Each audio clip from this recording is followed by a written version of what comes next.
discussing in 15 minutes the social innovation ecosystem in the MENA region, including Turkey, Northern Africa, and also the Gulf.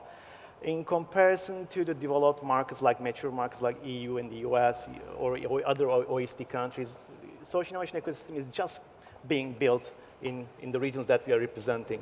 So I really want to understand from Nader's perspective and from Mona's perspective, how we can actually build a working, sustainable, fully fledged ecosystem in the regions that we are coming from. And what are the main priorities, what are the main challenges that we can actually address in the next 5 to 10 years. So Nader, I'm with you now. Could you please elaborate on what you have said in the morning, and also could you please give us a snapshot of the ecosystem at the moment in the Gulf, and then we can continue with the challenges and the opportunities. Yeah, so I think, just briefly about the morning, we already discussed a little bit about the fact that there isn't a lot of space taking place in the public sector, and there's not a lot of activity taking place in strict civil society. And this is leaving a lot of opportunity for social innovation, either from the context of the private sector that is becoming more and more interested in social causes and social impact, or from people who would normally have started in the NGO space and are looking for more market-based approaches to their initiatives and registering as companies as opposing to NGOs in many of these countries. And I think throughout the region we have many examples of social innovators that are working and doing some really interesting and innovative activities. Just to throw out some examples, you have Bamyan Media in Egypt that's looking at edutainment, basically combining education and entertainment in their work. Glowwork in Saudi Arabia that's focusing on basically female self-employment and female employment opportunities. Zikra in Jordan, Rabia Zraiqat is with us today, looking at exchange tourism. You have, even in places like Qatar, Rami, that's focusing on lifestyle and healthy food and healthy living. All these are enterprises with a strong social orientation, and they combine elements of both, and they're doing excellent work. The ecosystems are also developing. You have things along the lines of networks, Morocco Center for Innovation and Social Entrepreneurship, and in Tunisia, a similar center, Nahwi in Jordan. You have ecosystem enablers, everything from Al City in Lebanon, Rise Egypt, Nahdat al-Mahrousa in Egypt, and you have private universities and research entities, American University of Cairo, American University of Beirut, ahead of the curve, who was going to be with us today. So the thing that I mentioned, and I think that's important to keep in mind, is that some of the ecosystems are more developed in some places, like Egypt, Lebanon, and I was reminded Dubai as well. In many places, you actually have just either a network or a few entities or an enabler. And really, we need to focus on developing the ecosystem more. You count a lot of partners and a lot of stakeholders, but you haven't said you haven't given any example from the finance sector. Because when we talk about Qatar and the Gulf region, we talk about money, wealth, and so on. So is there any specific fund that really looking for social enterprises which generates market returns and so on? I think there's a lot of activities a lot of efforts to start up social funds. Fadi Ghandour, I think, was in the middle of trying to start up a social fund that gears more towards social. He's an entrepreneur that started Aramex and is geared towards there. Some of the other funds now have more of a social element. For example, there's Moroccan Tunis funds, I'm trying to remember the exact names of them, that now actually have social elements that have been essentially embedded into Moroccan Invest and Tun Invest. They actually changed Moroccan Invest to Africa Invest. They have social elements invested into them. So sometimes you have traditional funds that now have more of a, not much, but at least some of their funds are going towards social impact, and others that are actually trying to start it from scratch. Right. But it's not just restricted to the Gulf. This is across the region. I think it's important to note it. All right, okay. So I'm going to ask you a question. Who believes that a social enterprise can generate a market return? Hands up, heads up. Wow. So it's good. Mona, I'm with you now. You are doing a great job. I mean, you are actually trying to use the power of networks, power of people to accelerate social innovation ecosystem in Egypt.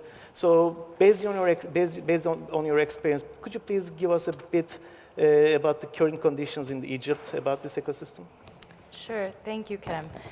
First, I'd like to acknowledge Salma El-Sayeh, who couldn't be here today and whose place I'm taking. She works with the Head of the Curve. It was a partner of ours in Egypt, and they also do regional work. We at Rise Egypt are focused specifically on entrepreneurship for development in Egypt. But I'm really grateful for the opportunity to be with you today, and I coordinated and collaborated with Salma to get her points as well, which I hope that I can integrate and share with you. In terms of how things look, and just to give a bit of insight on where we come from. So I'm Egyptian American by background, and did my doctoral work in Egypt in 2006 and 2007, and looked around and saw that, you know what, based on the evidence, there are a lot of people that are innovating and building initiatives, I didn't call them entrepreneurs, right, that based on the evidence we knew worked. And as with the academic hat and with the research hat, the real question was, how can we help them scale taking an evidence-based approach? How can this be more efficient and effective in the scale-up process? Because often academics design and pilot initiatives, but they don't have a vested interest in really seeing them grow. Fast forward to the Arab Spring, and there was another dimension that then popped up, which was this wave of enthusiasm that swept not just Egypt, but the world, including Egyptians around the world, like myself. I was born and raised in the United States, but always felt this connection to Egypt. How can we leverage the resources that we have access to, at our universities, in our professional networks, to invest in Egypt and to have these sort of global exchanges, just like we're doing here at Wayfinder, where we are also creating networks of networks, right, to support what's happening on the ground. So I bring all that to the fore. Why? Because I think we're at a special moment right now in Egypt and in the Arab world more broadly, but I think that each country really has a particular context. So I'm going to focus on Egypt for a minute and say, after the 2011 revolution, there was this groundswell of entrepreneurial activity. A lot of it, flared up and died, but then a good portion of it continued on and thrived. And the leaders of these various initiatives became friends, right? We love each other. We do collaborate. And I think that, and yet there was a sense of, I think Chris from Tide mentioned this earlier, resource-constrained environment, right? So you're racing to sort of get done what you need to get done. You're pulling together the financial and non-financial resources that you can to get it done. And I think now we're sort of at a point where everybody's taking a step back, looking and saying, okay, we have built our programs one-on-one with social entrepreneurs, whether at the early stage, middle stage, whatever, we're financing, we're doing things. But what can we do to now leverage each other? And so actually, while I'm here, there's another called Rihla happening in Egypt of ecosystem leaders. And so we have another one of our team members there, and Salma actually joined since she couldn't be here. So she's with them for Rihla. And basically, ecosystem leaders in Egypt are finally coming together to say, how can we synergize, collaborate, create pipelines, fill the gaps, map the ecosystem, see where the opportunities are for further investment. And I think that that's where I'm seeing a lot of potential for the next wave to not just be about individual organizations helping individual social entrepreneurs, but really for us to be scaling the ecosystem in a more strategic way. Yeah, I think it's also very important that in the region we have lacking some role models and champions in really developing this ecosystem. And I would really try to understand, and also the lack of transparency and accountability in corporate social investments in this ecosystem. Because in Turkey, what I would say, there's a big young movement and generation with a lot of passion, but if you don't match that passion with some supporting mechanisms, then you lose them in the process. So I know in the Northern Africa and the Arab region, there's a really great, vibrant young generation. So would you also agree that those people are lost in the pipeline and in the journey? Well, we have what we're seeing, and this is a regional effect, is that there's a lot happening at the very early stage, so taking ideas to action. So in that sort of startup phase, there is a lot of support. There are a lot of incubators that are popping up, all around the region, helping young people in particular because of the youth bulge and unemployment and all of that. But what we're seeing, and in the space that sort of Rise Egypt fills, is in providing deep-level technical assistance to early growth stage social entrepreneurs. So you have to have a proven product or service in the market, and we bring in then this global knowledge base as well, and we customize the program over a 2-year period, so it's really quite long. And we bring in then also this issue, we consider ourselves a think and do tank, so we bring in this, the skills of data for decision making and how to have monitoring evaluation systems and impact measurement and all of that. So I think there needs to be, like you're saying, and what the feedback we're getting from entrepreneurs is, it's the substance. Entrepreneurs don't have time. Time is the most valuable resource. So honestly, one of the things that we heard when we did needs assessments was, we don't want to do mix and mixer mentor stuff. We don't want to be in a large room full of people where we're supposed to find resources. We really know what we need, and we need organizations that can help us get that. And when they don't know what they need organizations that can help them better understand what they need. So I think it's that's what's missing really, is also this missing middle of both deep level technical expertise to help scale so they don't fall off at that early stage, and also the financing in that middle stage. So there is, the early startup incubator funding, and then there's the larger tickets, but then there's nothing really available in the middle. And where we see that gap being filled is development organizations. And the problem with that, it's good on the one hand, but the problem with it on the other, and this was mentioned again earlier, is this donor-driven, programmatic, tailored, we want this, apply for this RFP. But if you're a social entrepreneur, it doesn't quite work that way. So they apply for it because that's what's available, but it's not the best match. You touched on... Let me add one more thing, because I agree with the beginning and the middle is very important.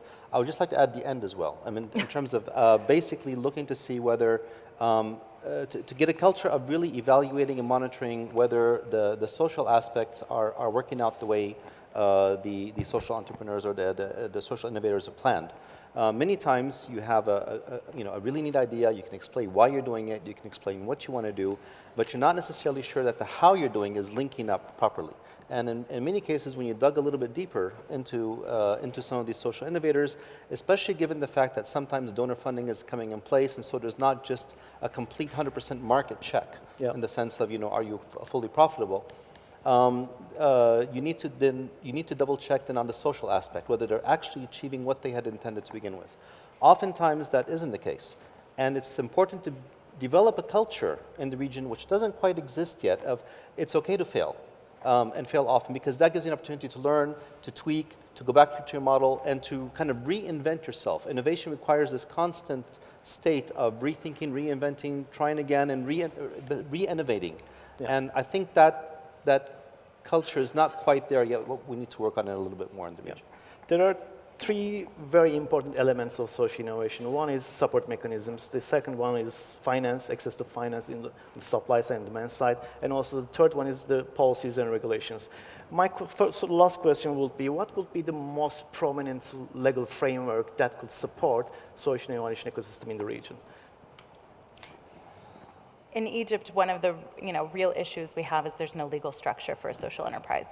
I mean, that's just, So, it took us years to have both a global entity and a local entity that could be partnered, that are linked, that allow us to even channel money back and forth. It took us years to do that. So, that's, I think, a key issue. Sometimes policymakers don't even get it. I remember spending in Syria, where I worked before the current unrest, a couple of days with someone from the tax authority, trying to convince them that a not-for-profit enterprise was actually not making profit rather than trying to escape the system. And they kept wanting to tax it. And they're like, there's nothing to tax. And getting that change in not just the policy, the details of the legislation, but continuing to change the policymakers, the mindset around the fact that this is actually a space where that exists and that we need to support. Can I say something? Yep, I know please. we're over. But I think that this issue also of ecosystem entrepreneurs needs to be recognized. You know, I was discussing about the ecosystem leaders that are gathering in Egypt right now. So often we want to directly fund the social entrepreneur that's doing work on the ground, right? Working on solar education or health or whatever.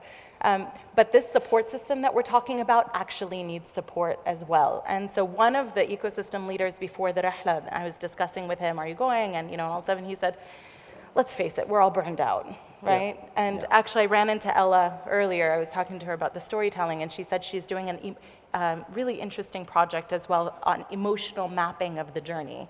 And I can say personally that it is an emotionally, you know, up and down journey, right, as a social entrepreneur who's innovating in the ecosystem. And I think that we also then need to, when we think about investments, we need to not just think about investments on the ground, but also investments for the ecosystem itself. Okay, Jordan looks at me, so I have to finish. Thank you. Thank you. Thank you.